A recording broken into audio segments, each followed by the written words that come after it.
Good morning to all of you. 안녕하세요, 여러분. Welcome to the 7th Philippine Korean Studies Symposium.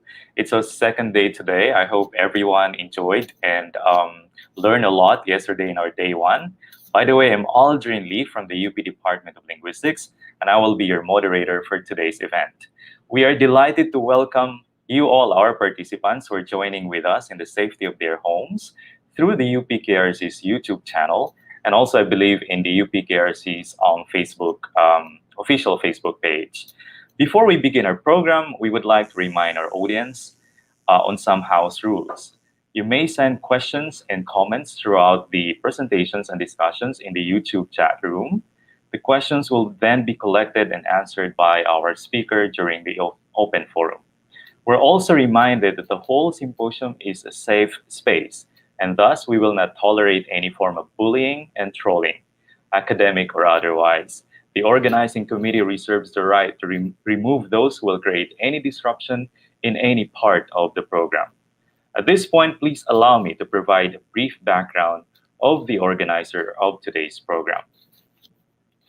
The first one is the UPKRC, or the UP Korea Research Center. It was launched in April 2016 to provide Filipino scholars and researchers with opportunities to widen their interest in Korean studies.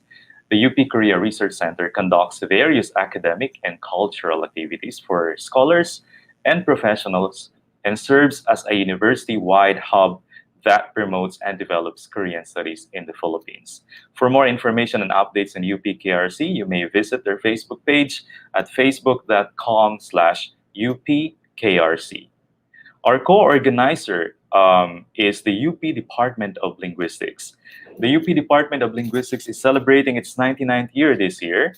It has been at the forefront of language studies in the Philippines, primarily on the scientific study, preservation, and promotion of Philippine languages and dialects through teaching, research, and publication. It also aims to contribute to general and theoretical linguistics and use research to significantly help in addressing language issues in the country.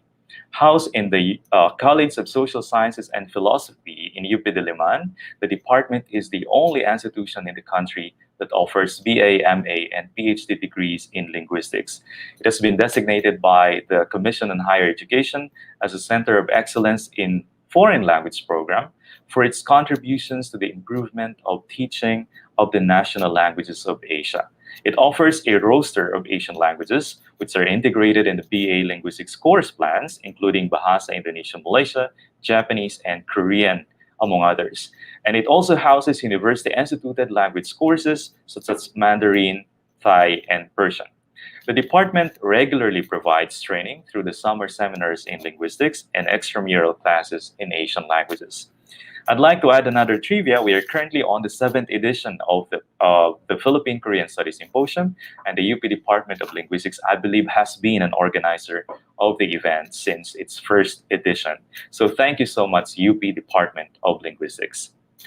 The program today is interactive, so we highly encourage our audience to leave comments or questions on YouTube live comment sections. So let us begin. Let me introduce to you our keynote speaker today. Dr. Dal Yong Jin is a distinguished Simon Fraser University professor. He completed his PhD in the Institute of Communications Research at the University of Illinois in 2005. Dr. Jin's major research and teaching interests are on digital platforms and digital games, globalization and media, transnational cultural studies, and the political economy of media and culture. Dr. Jin has published numerous books, journal articles, and book chapters. His books include Korea's Online Gaming Empire, published in 2010, New Korean Wave, Transnational Cultural Power in the Age of Social Media in 2016, Smart Land Korea, Mobile Communication, Culture and Society in 2017, it was published, and Transnational Korean Cinema, Cultural Politics, Film Genres, and Digital Technologies, published 2 years ago in 2019. Today, Dr. Jin will give us a presentation entitled The Korean Wave, Soft Power and Virtual Transnational Flow. Let us all welcome Dr. Dal Yong Jin. Dr. Jin, whenever you're ready. Great, thanks so much. Can you see the slide? Yes. Great. We could see it now, Dr. Jin. Okay, great. Thanks so much. Thanks for inviting me to the seventh Philippine Korean Studies Symposium. Good morning, good afternoon, good evening, everyone. Thanks for coming. As Lee talked about today, I'm going to talk about Korean Wave, soft power, and virtual transnational flow. As you might understand, Korea has developed its own popular culture, including television dramas, film, K-pop, webtoon, and digital technologies, including smartphone and others, and penetrated the global market in the early 21st century. The Korean wave can be therefore identified the transnationalization of local culture from a small country in a non-Western in the society. Therefore, this presentation will examine the dynamics of the transnationalization of the new Korean wave in the COVID-19 era, while critically discussing the advancement of soft power policy. So I also talk about new forms of transnationalization of digital platforms in conjunction with digital platforms because of the many COVID-19. Korean Wave is a unique transnational cultural phenomenon. Again, Korea was used to be a very small country in East Asia, but becomes a very strong cultural power in the global cultural markets. From television drama to K-pop to film, Korea has advanced its cultural production.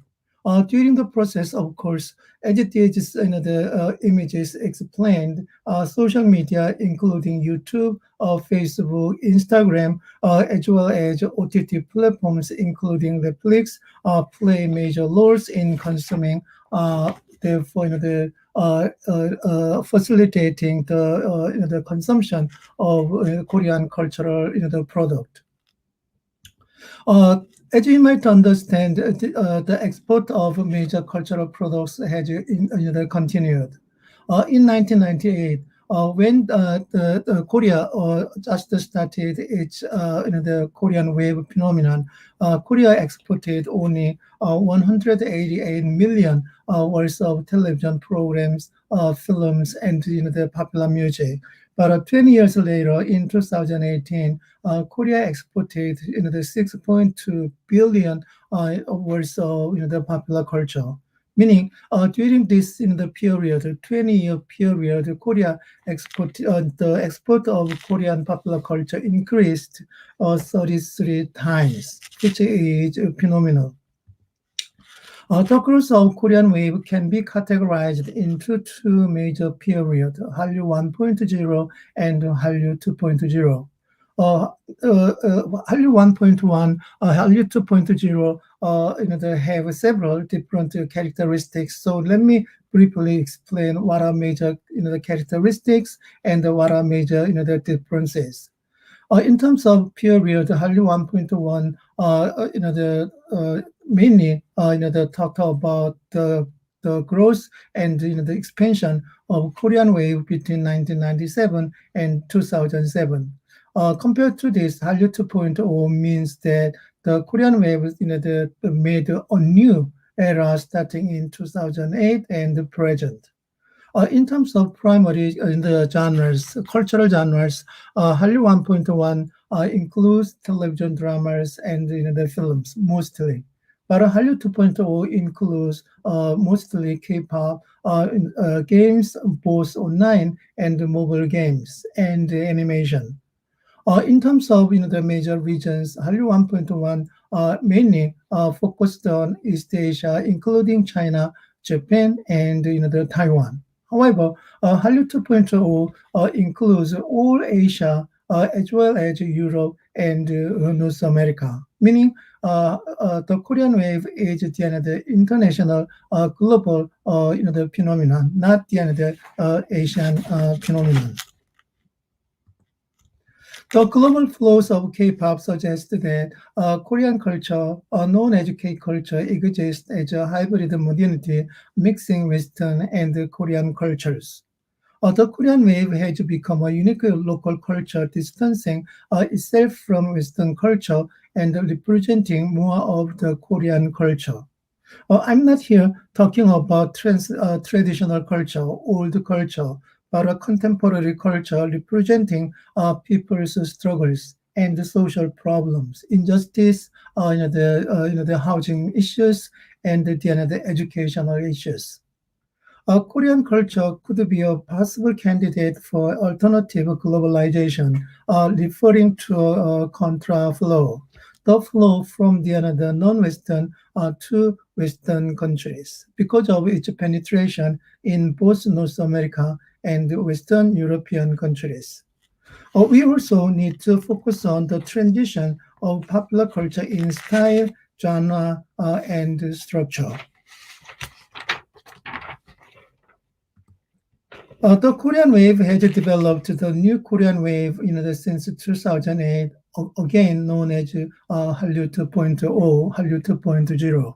The new Korean wave appears to be more intensive in its popularity compared to the initial stage. These days, the many global citizens, global audiences enjoy Korean pop music, Korean dramas, Korean films, and Korean webtoons, and its popularity is stronger. Therefore, the circulation of local, the popular culture, such as television programs, film, K-pop, and digital gaming, is getting stronger. In particular, with the help of social media and the digital platforms.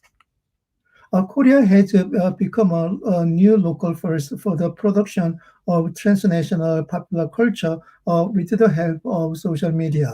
Meaning, the social media-driven new Korean wave has adjusted to global fans' taste in both production and consumption, as Korean cultural products have developed their the popular culture in tandem with the development of social media and the digital platforms like Netflix. Based on the increasing popularity of Korean culture, Korea has developed the soft power. Soft power, as you might understand, is the ability to entice and attract. Some resources can produce both hard power and soft power. Hard power means the mostly military power or the political power. Meaning, a strong economy, for example, can produce a carrot for paying the others and a model of success that attract others. Meaning, the strong economy is in between the hard power and soft power. However, the resources that produce soft power arise from the values an organization or country expresses in its culture, popular culture. Soft power is for all countries, of course, not only for South Korea. For example, the United States, the government support for its film industry, and it has had a long history. The cultural industry has been one of the most profitable sectors for the US economy and national images. Therefore, since World War II, the US has supported the liberalization of international trade, meaning United States government has forced the elimination of artificial barriers such as tariff, quotas, and subsidies. The United States understands the significance of culture as soft power and the public diplomacy or cultural diplomacy. China is not exceptional. Chinese officials and academics expressed the importance of China's culture in the 1990s and the early 2000s. Soft power was explicitly referenced in national government policy for the first time in 2007. Former Chinese President Hu Jintao said, for example, quote, the great rejuvenation of the Chinese nation will definitely be accompanied by the thriving of Chinese culture, unquote. China, for example, lists the panda, one of the symbols of China, to a few countries, including South Korea, as part of its public diplomacy and the soft power policy. Japan is known for its cool, the culture. Therefore, the Japanese government also developed the soft power or cultural power. Japan also introduced the notion of cool Japan in the 2010s, including the manga industry, the anime industry, and the video game industry to promote national images, to enhance their national image, and therefore build the strong national culture and national economy. As the Korean wave continues to grow, the Korean government also developed a soft power strategy or soft power policy. Korea must utilize soft power as one of the most significant cultural diplomacy strategies. Korea is not big enough to be one of the world's great powers. Again, Korea is a small country in the Asia, in the non-Western part. Korea has impressive potential for soft power. Previously, Korea, achieved its stunning economic success again in between hard power and soft power, and later a democratic political system. And now, the attractiveness of Korean culture is important because of the Korean way. The Korean wave has a significant and complex impact on cultural diplomacy and tourism. For example, popular culture has become an important resource for soft power diplomacy to win heart and mind of global citizens. The Korean government has been working on the recreation of its national brand for multiple effects of soft power by integrating the Korean wave. There are some critical issues, of course, in understanding cultural diplomacy in the Korean wave. The key concern for their policymakers was to transform the Korean wave into a sustainable source of income, meaning national economy, not the other national values. The cultural industry since the mid-2000s have been intertwined with the consideration of soft power. The government has sought to enhance Korea's image as a reliable and developed business partner and to create an image of dynamic and developed country. For the Korean government, culture as a propaganda tool can be very powerful. The Korean government indeed increased its emphasis on soft power. As this slide explains, when I conducted research on the another soft power, I found that the notion of soft power was the increasing. In the second column, soft power, during the early stage, the two presidents didn't talk about soft power much, but during the later stage, in particular starting in 2008 and 2017, two the conservative president talked a lot about the soft power and therefore cultural diplomacy, which means that the Korean government since 2008 has focused on the soft power and the cultural exchange. Of course, in order to develop national economy in most cases. The government highlighted culture as a criterion of national competitiveness, meaning strengthening the ability of public diplomacy and giving positive impressions to foreign the citizens. Again, the overall goal of the government to develop national economy through the institutionalization of soft power. The government cannot miss the opportunity, meaning the growth of the Korean wave. When, for example, President Moon Jae-in visited Paris in 2018, BTS, one of the most powerful the idol groups, also visiting Paris. Therefore, they made a team to not only take the photo, but also to develop the national the values. There are the four the elite of the South Korea. For example, Bong Joon-ho, film director, BTS idol group, Son Heung-min, soccer player, and Lee Sang-yeop, esports player. In addition to these four elite members, I might want to add Na Young-seok, television producer, developing several interesting variety the programs. Meaning, they are part of cultural policy. They are part of Korean wave. The Korean government wants to utilize these elite in the international cultural markets.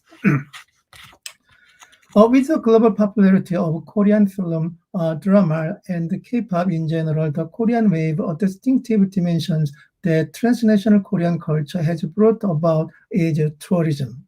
Meaning, many people are visiting South Korea after watching Korean film, Korean drama, and enjoying the K-pop. Many global fans of Korean popular the culture have visited Korea to witness the shooting places of their favorite cultural content and to experience the same taste.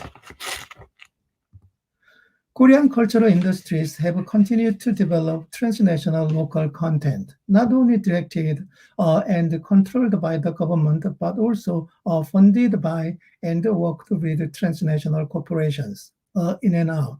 Korean transnational corporations and international transnational corporations. As the Korean cultural industries reach a saturation point at home, alternative avenues for growth are being explored by the studios and talent.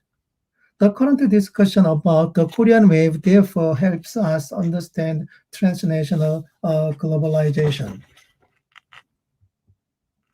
Finally, India and the Hallyu 2.0 era, new forms of circulation developed, mainly because of digital platforms and social media, including YouTube and Netflix. Meaning, there has been a shift in circulation in the Korean wave, in particular in the new Korean wave era, Hallyu 2.0 era, including transmedia storytelling, the television format, IP, intellectual property, meaning these the several forms of circulation are major practices in the Korean wave in the 2010s, late 2010s, and early 2020s.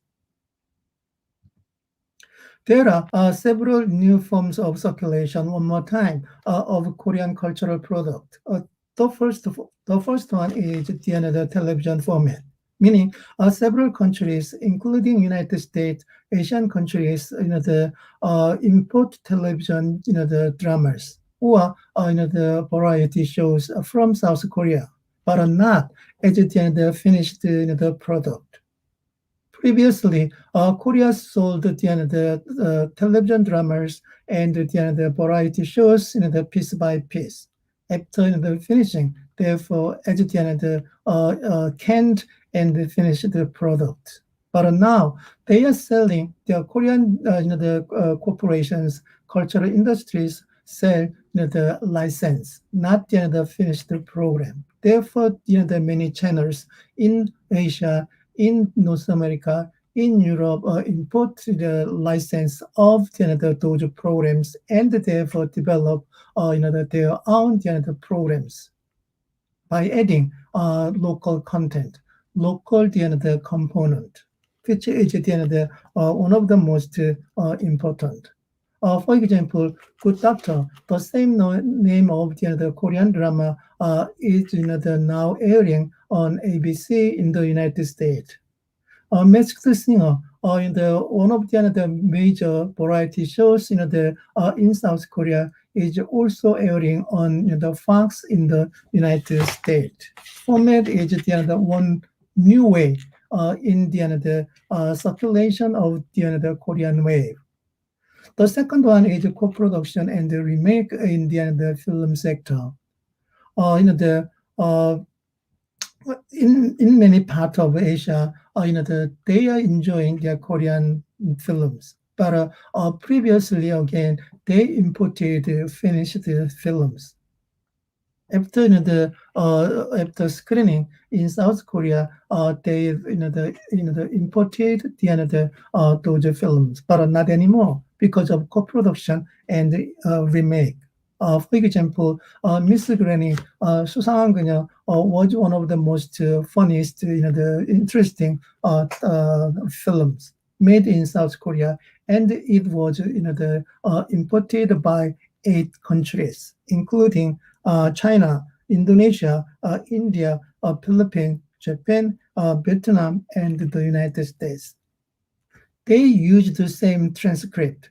They use the same story, but they add of the few local component. Vietnamese component, Indonesian component, Chinese component. Therefore, it's the same film, but different, the local films, which is one of the major the ways in circulation. The thought, the end, the new the form is the circulation through the Netflix, meaning through the OTT platforms.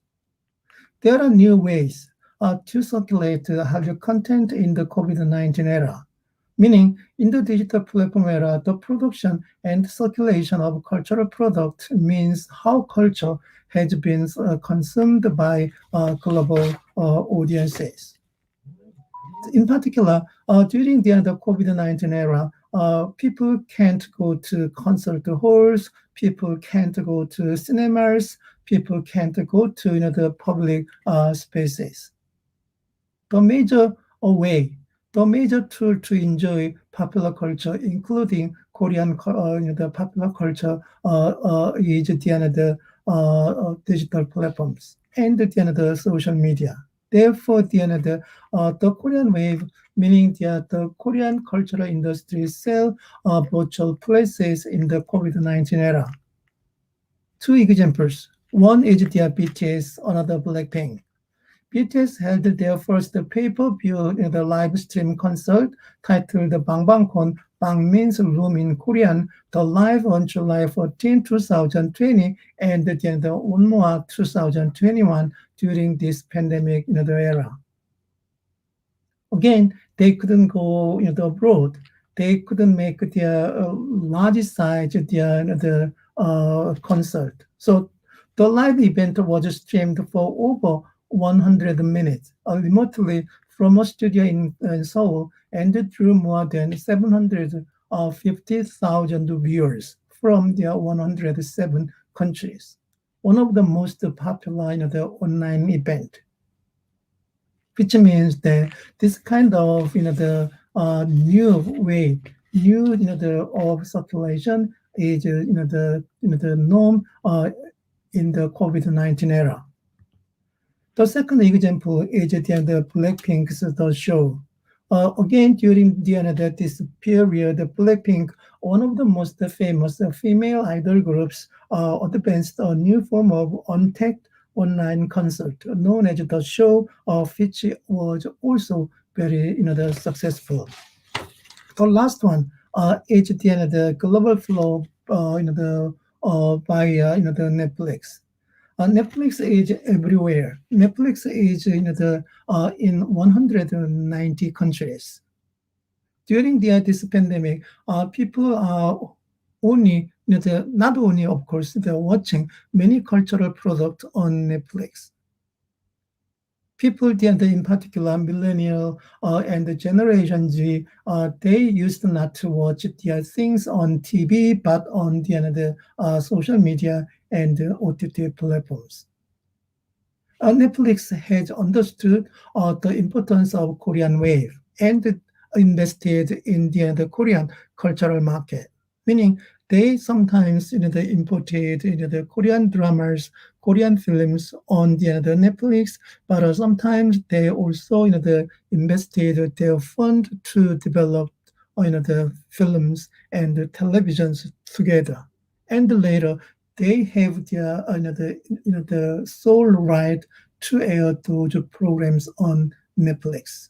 So several programs, including Sneo or the Space Sweepers in the 2021, the Kingdom, Itaewon Class, the King are very famous on the Netflix. So, during this pandemic, the Korean wave has, greatly changed the ways, in people's consumption of Korean popular culture.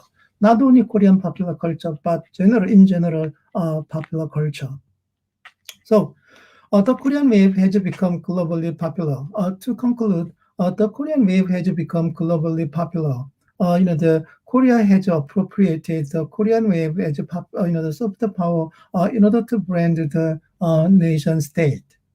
The government has utilized the Korean wave as a cultural diplomacy so that it can expand the nation's power. Korea's the approaches stress the role of popular culture and therefore the Korean the popular culture and the places. K-culture, Korean the popular culture in the global markets has the stimulated changing patterns in the transnationalization of the local culture. Again, mainly from their non-Western society. Transnationality in the Korean culture occurs in two different stages. The transformation of the US popular culture, meaning Western popular culture, into Korean culture. It means that Korea, the hybridized, its own culture by mixing two different cultures, Western, in particular, American popular culture and Korean culture, and therefore, they made its own unique popular culture. Therefore, followed by their transformation of Korean popular culture into global popular culture by exporting Korean popular the culture and by organizing a global event. Korea has appropriated Western culture and utilized it in creating a number of cultural products, which is the new form of transnationalization in our the understanding of globalization. Thanks so much.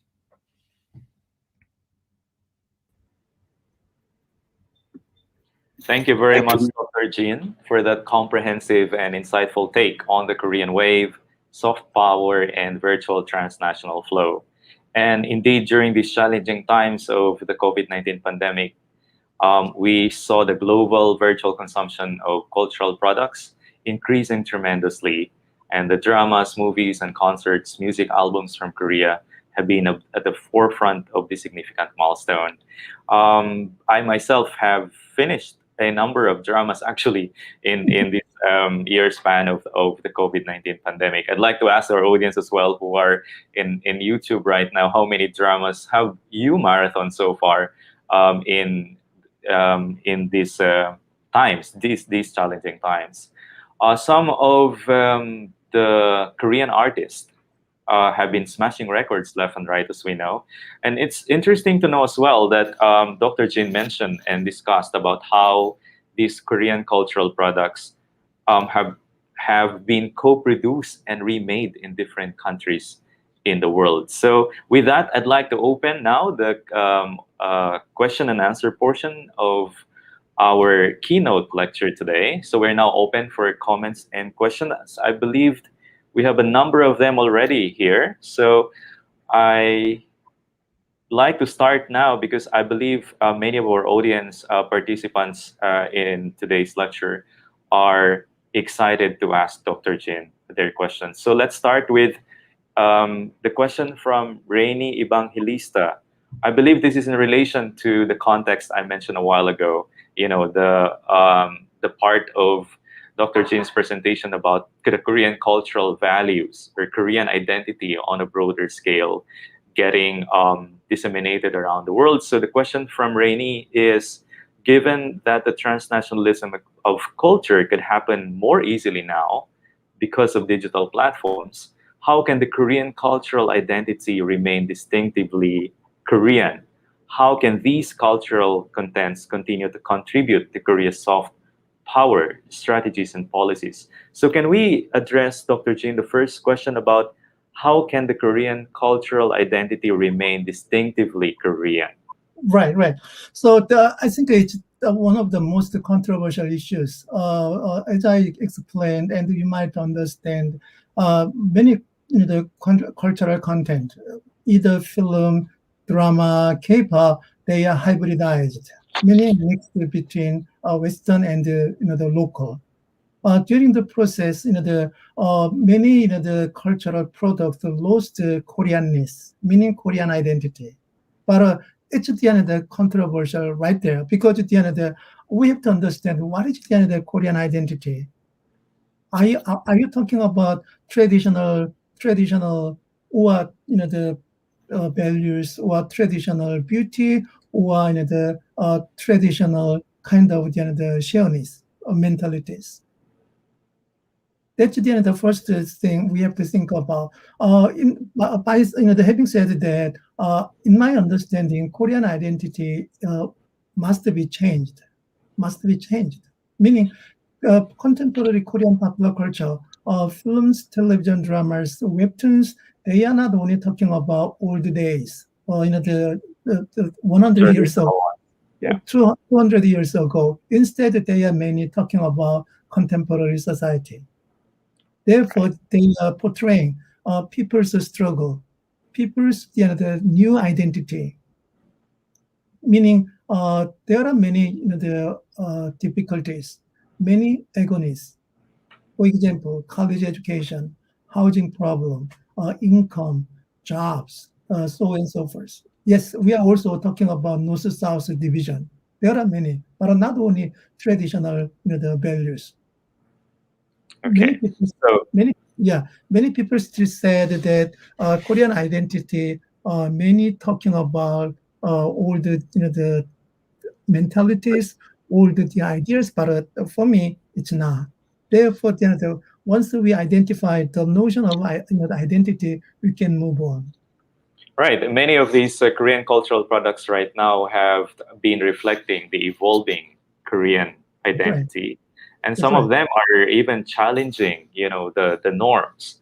I remember there was a news article about the Korean drama Mine a few Mhm. days ago, and the drama itself is actually challenging the patriarchal sort of norms in the Mhm. Korean traditional Right. um, belief system. Mhm. So thank you so much, Dr. Jin. And then there's another question from her.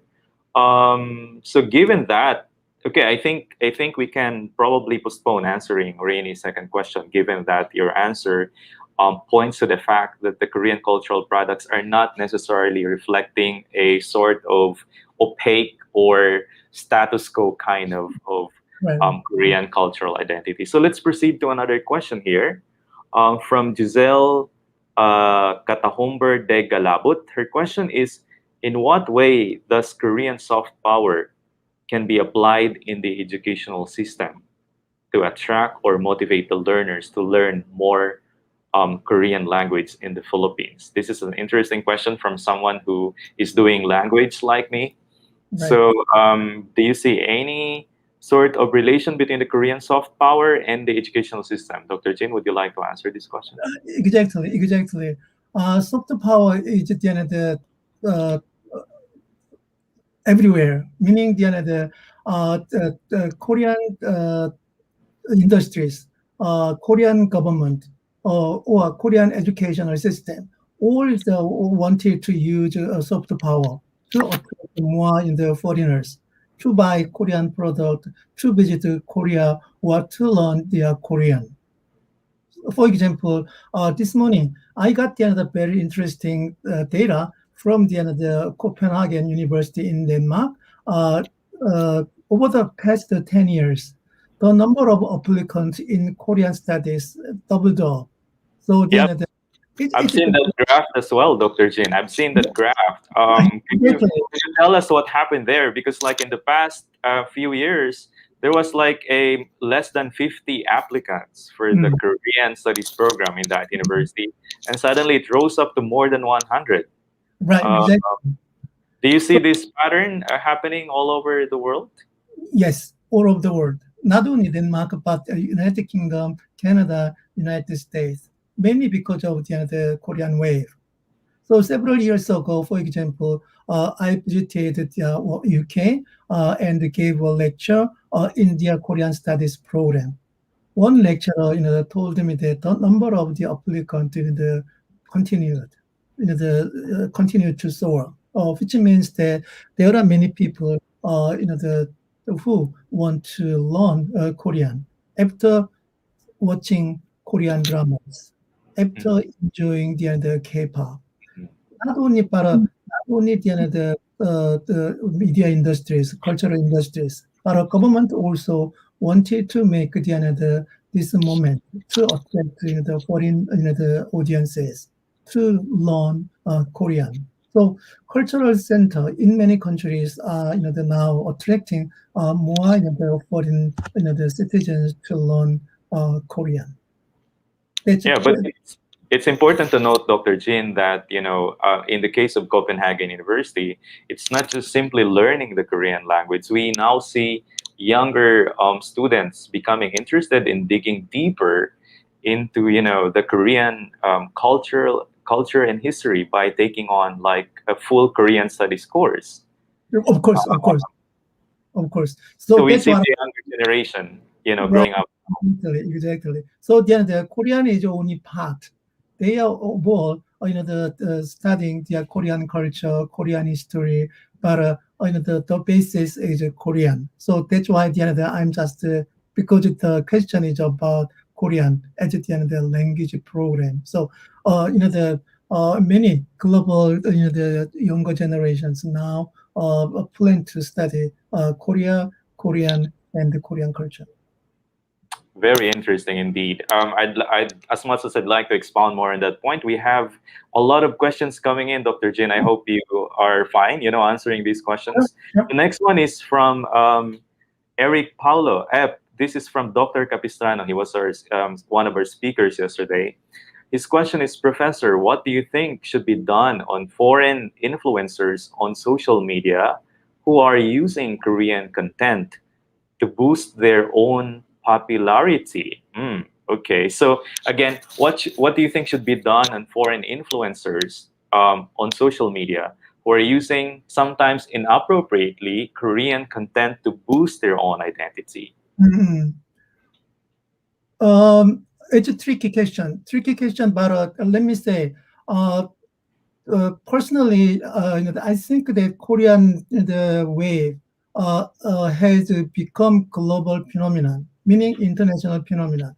Korean popular culture is not owned by Korea or Korean only, because many in the global in the audiences are enjoying Korean popular culture. So Korean popular culture is a part of their life, their daily activities. Therefore, they can use their Korean wave or Korean popular culture to boost their own any kind of purposes. So I don't mind. I don't mind.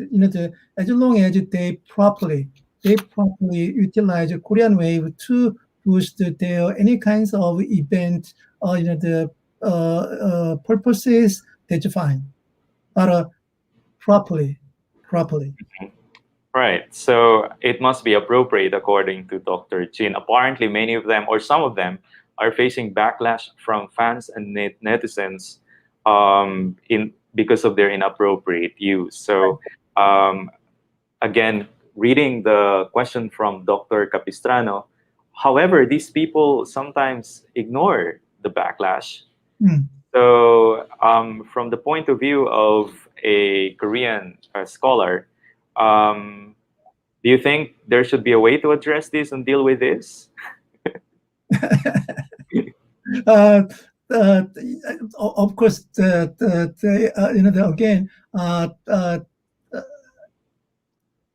those people are very small compared to general audiences. So, Mhm, I don't mind. We cannot educate them. We mhm. cannot guide them to the properly use the Korean content. It's up to them. But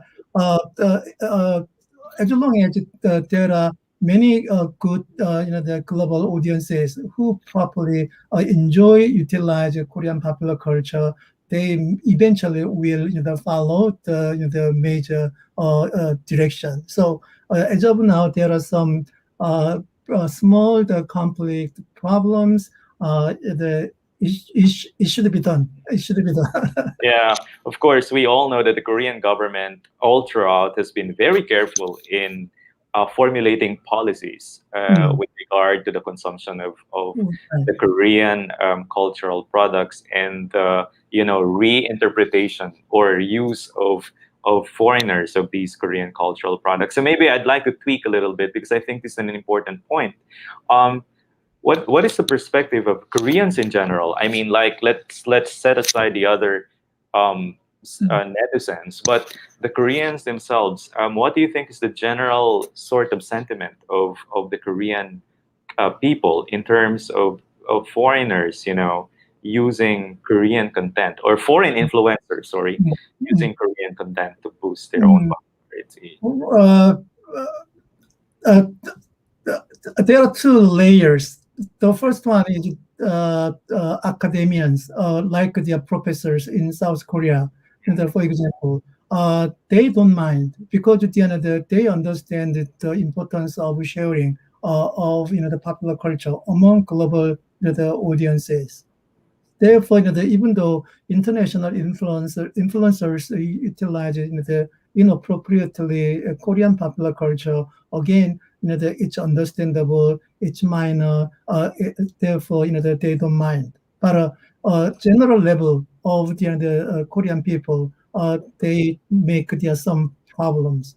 Therefore, they make there some hashtag, the movement or criticizing the kind of movement. But my personal point is very clear. I don't want to make the cultural nationalism, which is bad eventually for the Korean wave and the entire society. So there are two layers. So I hope that you understand that. Right. So maybe we have to wait for future studies about this phenomenon later on. And Mm, we'll see, a more general picture mm, of the perspective of Korean people about this. And now let's proceed to another question, Dr. Jin. This one is from Dr. Kyungmin Bae, right? Recently, there were some foreign-produced dramas like Dr. Foster of UK, adapted into the world of the married in Korea. In your opinion, what strategies, whether production or content-wise, were employed to attract local Korean viewers and then gain even more popularity outside Korea? right. So Interesting. Do you think they actually reveal? Do they reveal upfront to Korean viewers that these shows were actually adaptations, or is it generally known by the Korean public that these are adaptations? yeah, of course, of course. So, uh, unlike the maybe 20 years ago, uh, back then, let's say 1990s, 1980s, Korean broadcasters hid all kinds of uh, illegal illegal copy or plagiarism. Therefore, they just simply the modified and just said it's our own production. These days, the majority of them the must reveal the originality.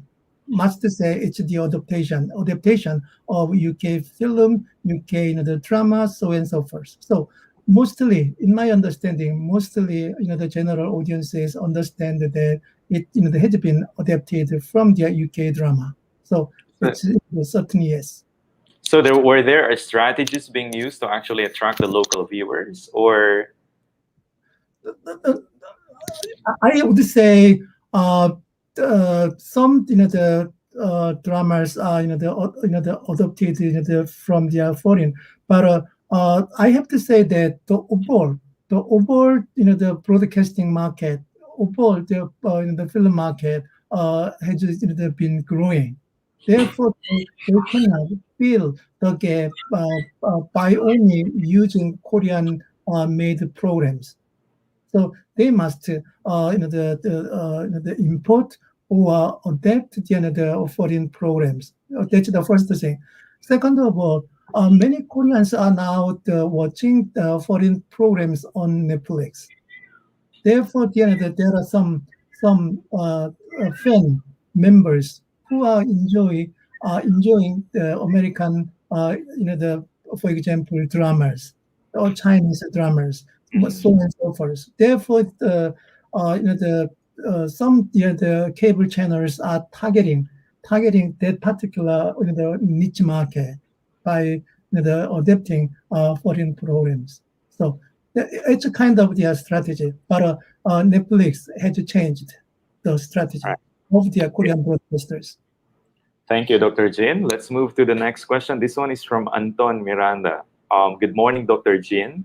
In your opinion, what is South Korea's end goal or main objective in projecting K culture as a soft power resource? So we just discussed the elevation of Korea's soft power. Right.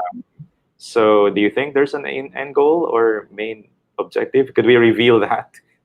Right. The main goal is national economy. Secondly, nation brand.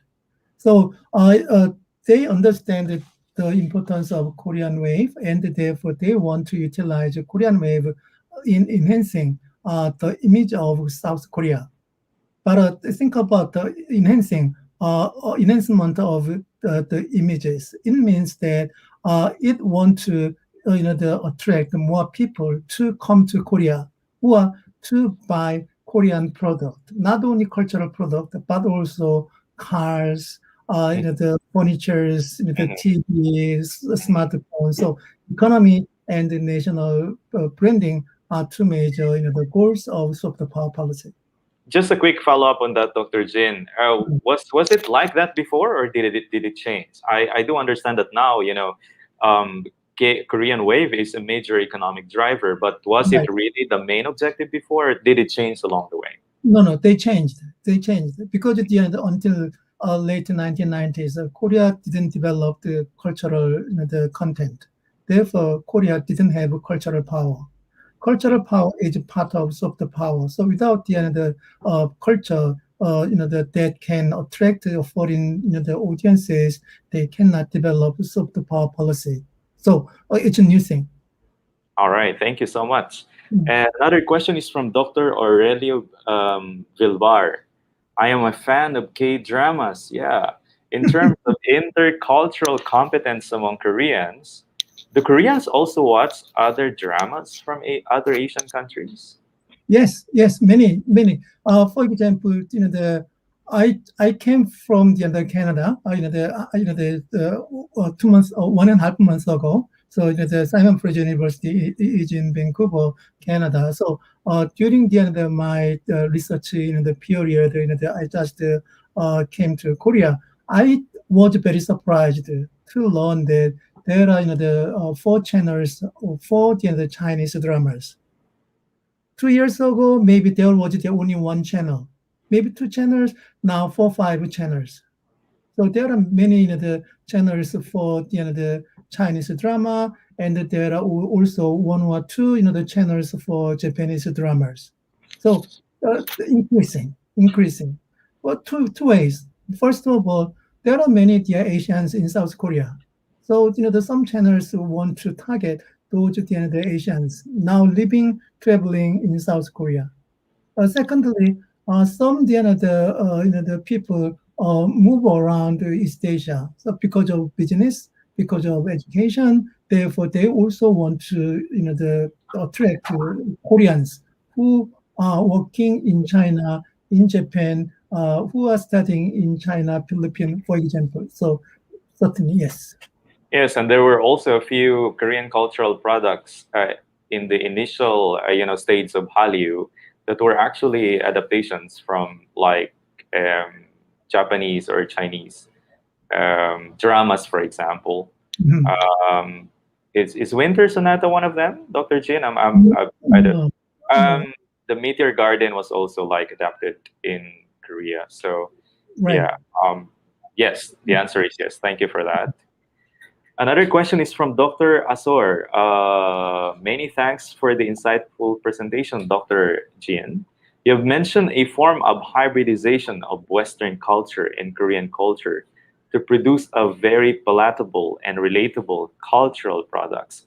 What aspects of Western culture easily seep into the Korean culture and vice versa that make Korean cultural products successful? Mm. It's very interesting. Um, there are several cultural genres, K-pop, drama, and the film. So therefore, we cannot put those genres in the same the category. Therefore, we have to divide those the cultural genres, film, again drama, and therefore the strategies and the overall the hybridization process is not the same. But most of all, the in terms of cultural, the industries, the audiovisual industries, the most important part is technology. Uh, for example, Korea, has developed the new technologies and the virtual, the reality, but the majority of them actually are developed by Western societies. So, in order to make the blockbuster scale films and the television dramas, they they utilize Western developed digital technologies. So that's the one thing we might think of. Second of all, second of all, uh, we are now urbanizing, meaning our contemporary society is more focusing on urban younger generation, not the older generation, not the rural areas. Therefore, the Japanese trendy drama has been very influential in South Korean the cultural industries. Meaning the trendy drama has focused on urban settings and the relationship between younger generation, uh, teens, late teens, and early 20s. Previously, Korean dramas focused on old generations and the family, but now the younger the couples in the urban setting. So they are kind of the influential part of Western societies or other countries. So hybridization here means that Korean broadcasters and the filmmakers are mixing those Western components and the local component. Yeah, thank you so much for that comprehensive answer, Dr. Jin. But I believe that it would probably take another lecture from you to discuss about the hybridization, because as you said, we should look at it differently in terms of the genres involved. Okay, I hope you don't mind. We have a few more questions. I'm scrolling, and I'm afraid to scroll further because more questions are coming in anyway. But let's proceed to a question from Michael Angelo Ranyosa. Do you think that the Korean wave also has a negative impact in the cultural diplomacy between South Korea and other countries, especially for North Korea? So, is it Uh, causing tension? I guess that's the shorter version of the question. Is it causing tension among countries? Right. So I think that honestly, I'm not familiar with the Korean wave in North Korea, so I cannot answer that. But there are some the negativities, of course, in the several neighboring countries, in particular between China, Korea, and Japan and Korea, because of conflict between those countries. So there are some some moment, but again, eventually those conflicts are the improving. Therefore, the more the Japanese, more the Chinese people are enjoying than those who criticizing Korean popular culture. All right, thank you so much. Um, I'm trying to go a bit faster this time, Dr. Chin. I hope you don't mind. This one is from Luis Vincent Amante. Filipinos have been acquainted with Japanese Super Sentai and anime since the late 1970s, American culture since 1900s, K-drama since the early 2000s. How do you see the Korean soft power alongside these other soft powers? I believe these had probably would entail another sort of kind of discussion. But would you like to respond to this, Dr. Chin? Right. The question is kind of really broad, so we Exactly. yeah, and it would entail, probably separate studies in terms of comparing the soft power influence Right. of these countries and the context in the Philippines. But would you like to opine? Briefly. So since the question talking about animation, that's right.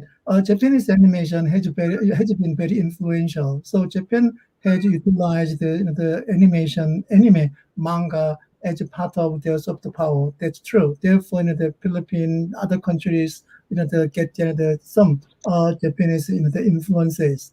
But South Korea, the people don't mind. People don't care about. But animation is one of the largest in the Korean wave tradition. Animation, including characters, are big part of. The largest part is digital gaming. The second largest part is actually animation and the characters, which is very important. But nobody cares about the animation, mainly because they are thinking of Japanese anime, the top the country. But since the 1980s, when Korea got the 1988 Olympics, Summer Olympics, actually the Korean government used animation to boost national images.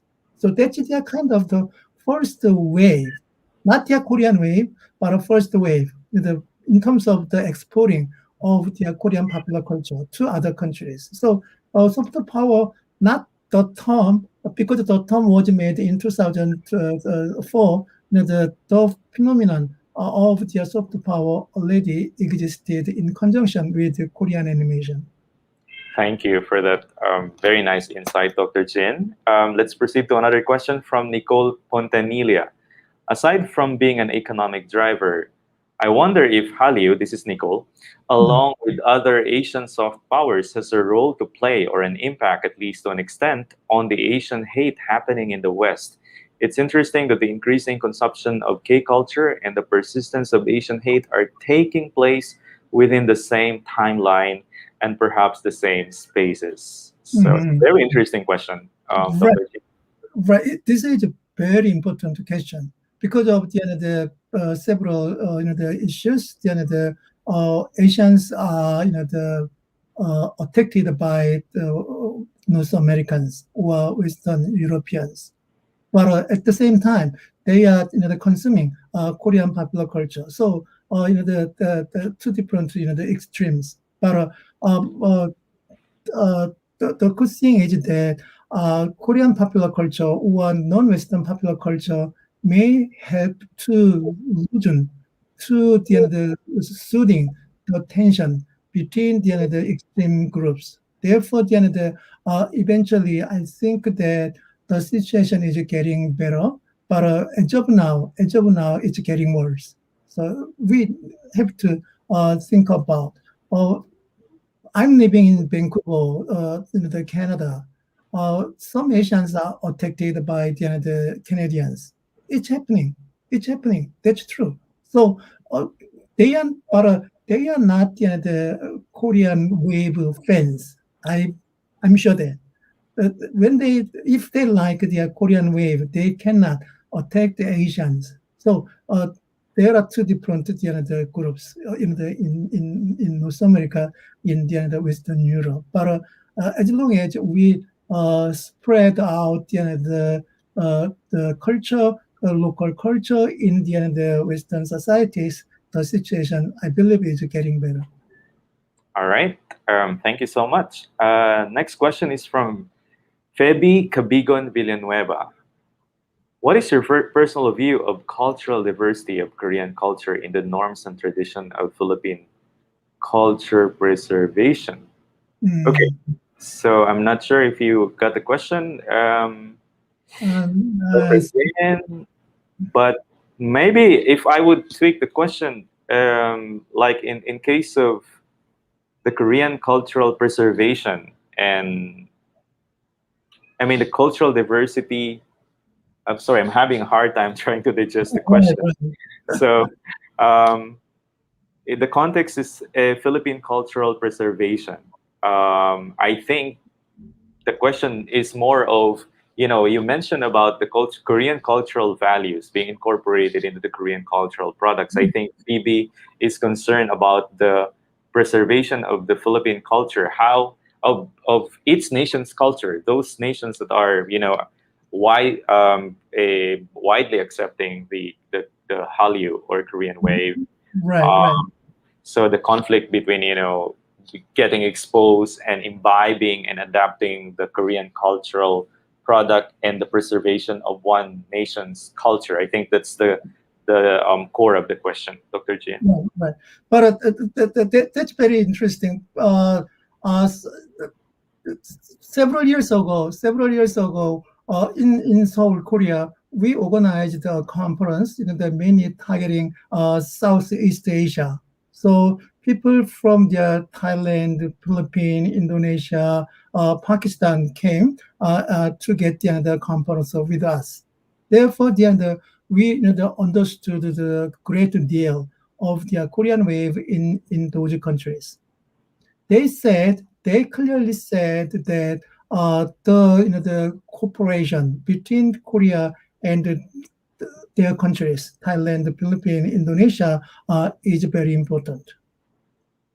Meaning, the although there are many Korean cultural content in those countries, Asia, Southeast Asia, East Asia, I don't want to Korean the product to be the majority, because at the end of the majority should be local.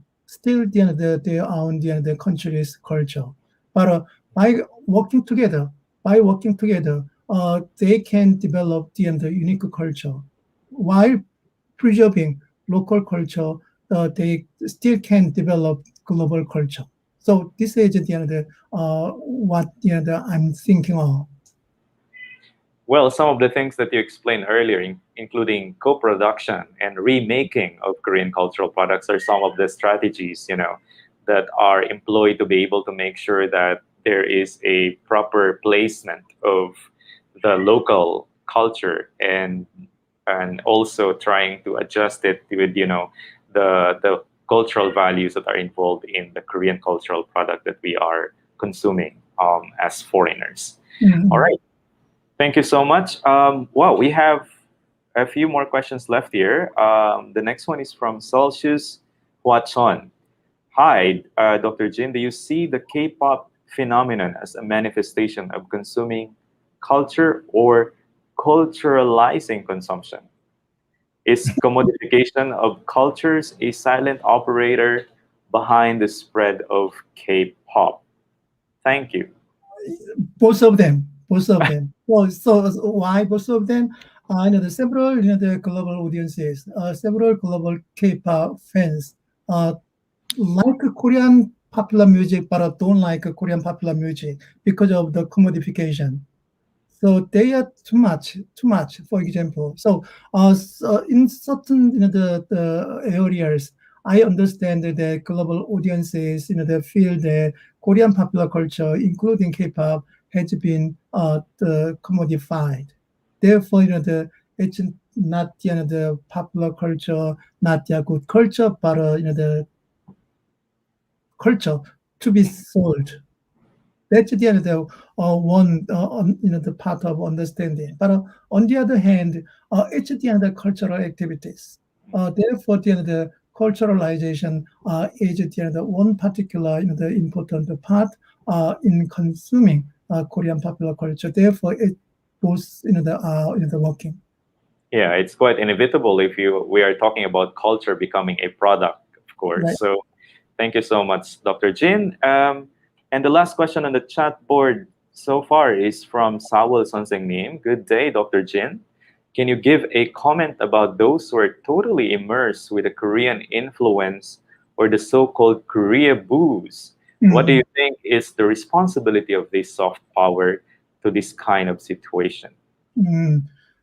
I think everybody understands what the Korea boom means. There's some the foreigners, the uh, think and act as if they are Koreans after they're enjoying their Korean popular culture. So some the foreigners, some the fans, the disparage Korean booze, and the Koreans, some Koreans also disparage Korean booze. But in my understanding, this is the process.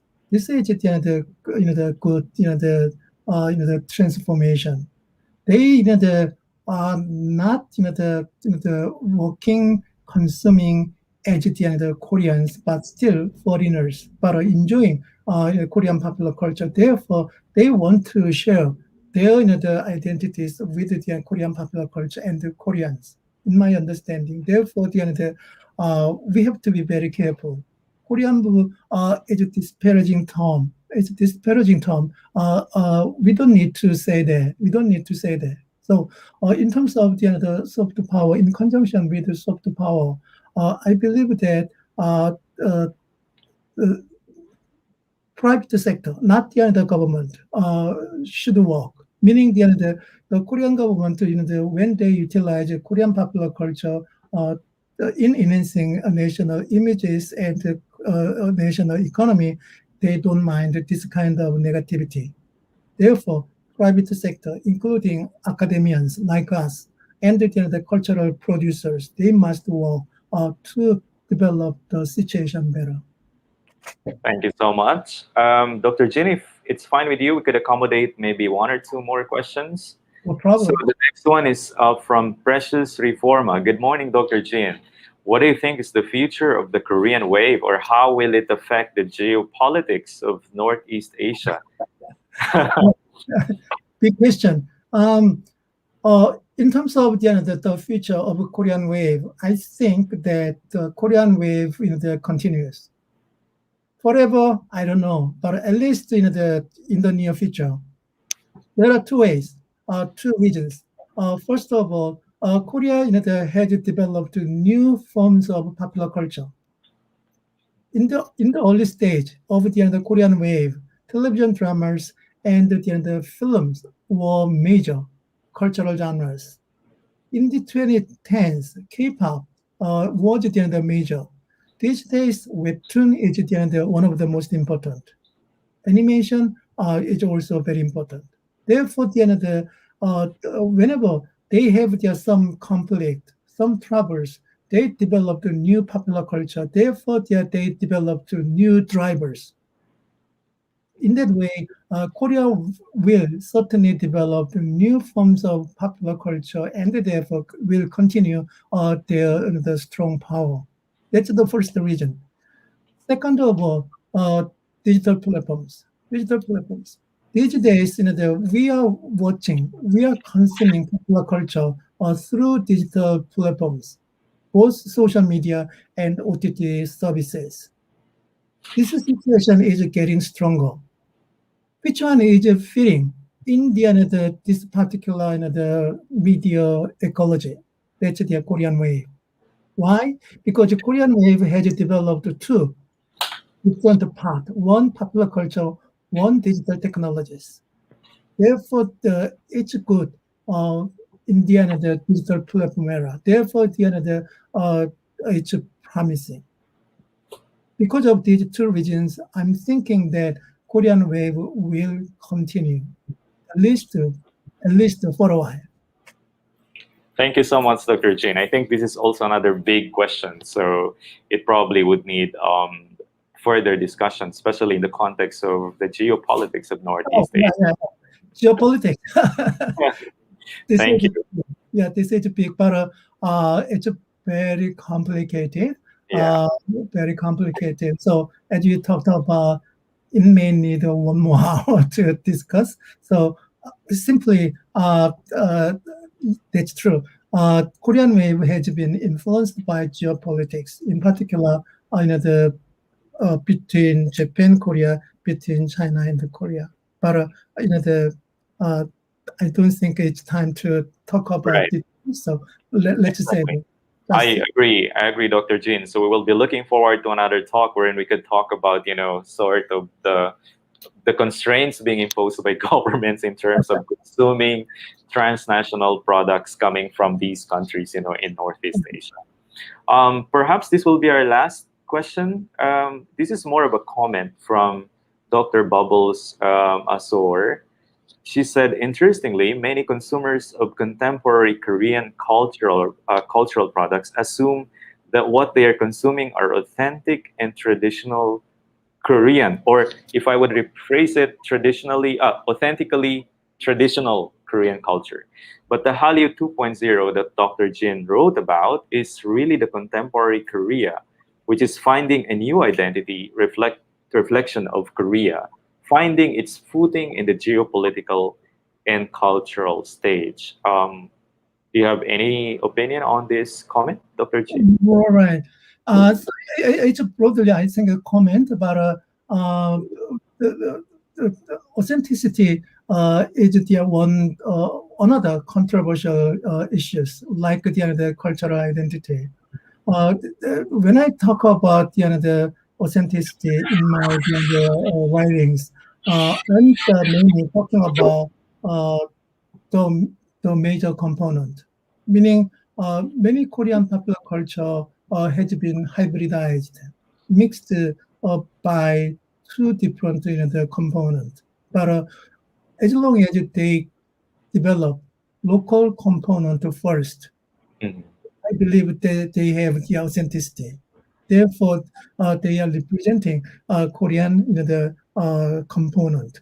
So, which is in the we cannot avoid the hybridization. We cannot avoid the mix of two different cultures. From the first, from the beginning, it has been done. Therefore, it's the norm of the cultural industries. But who is the major player, and which part is their main part? We have to think about. Okay, thank you so much, Dr. Jin. Of course, I'd like to follow up just on this particular comment from Dr. Asor, because I believe that even this new sort of identity of the Korean culture and society, of the Korean people in general, is not really something that's singular. What I mean is that if you go to Korea, and you mentioned about rural areas earlier, and also the older generation, of course, we could also see some sort of, a stark differences in terms of the development or changes that are happening in Korean culture. Do you agree on that point, Dr. Jin? Yeah, Mm. mostly yes. So when the Korean producers are creating new Korean cultural products, of course, most probably they would have consideration in terms of the urban-rural split, for example. Mhm. That's right. That's right. Thank you so much. Do we have any other question? Wow, that's our last comment and question. Thank you so much, everyone, for your active participation. It was kind of difficult to actually be discussing all these very interesting questions and comments that you have, but there were only two of us here discussing. We wish that you were with us physically, so we could, or even virtually, so many of us would be able to, throw and exchange ideas on this. But nevertheless, thank you very much for your very active participation. And Dr. Jin, thank you so much for patiently answering all the questions from our audience. That concludes our open forum. Dr. Jin, would you like to have any additional last comment Sure. for everyone? Yeah. One word. Thanks so much. So I enjoyed a lot. So your engaging, the comment and the questions are very intriguing. So I enjoyed a lot, and I hope that the symposium is very successful. Thanks so much. All right. And of course, if you have further questions to Dr. Jin that we were not able to tackle today, I'm not sure. Maybe Dr. Jin would be willing to receive emails from Sure. from our audience for other questions. I believe he's currently in Korea, but so you're currently teaching in this semester, Dr. Jin, No, no, or I'm okay. not. Yeah.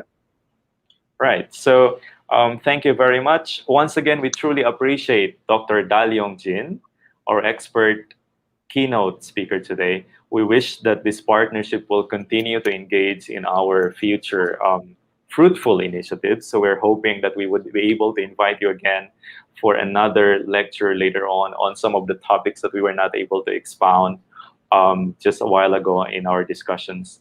And thank you everyone who joined today from the Philippines, from Korea, and from other places. We hope to see you in our upcoming events of the UP Korea Research Center and the UP Department of Linguistics in the coming weeks and months. So please keep yourselves posted through our Facebook page and YouTube channels. So here are the upcoming events of the UP KRC and Linguistics Department.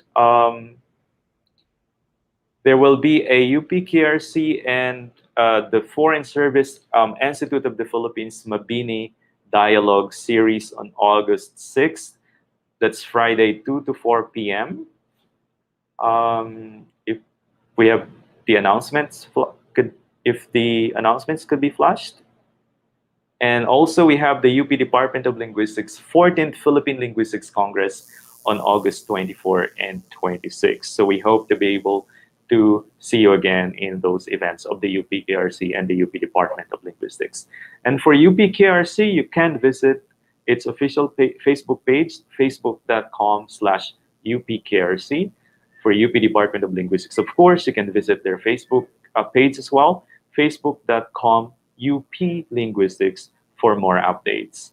So with that, we formally conclude this session. Maraming salamat po. Kamsahamnida. Keep safe, everyone.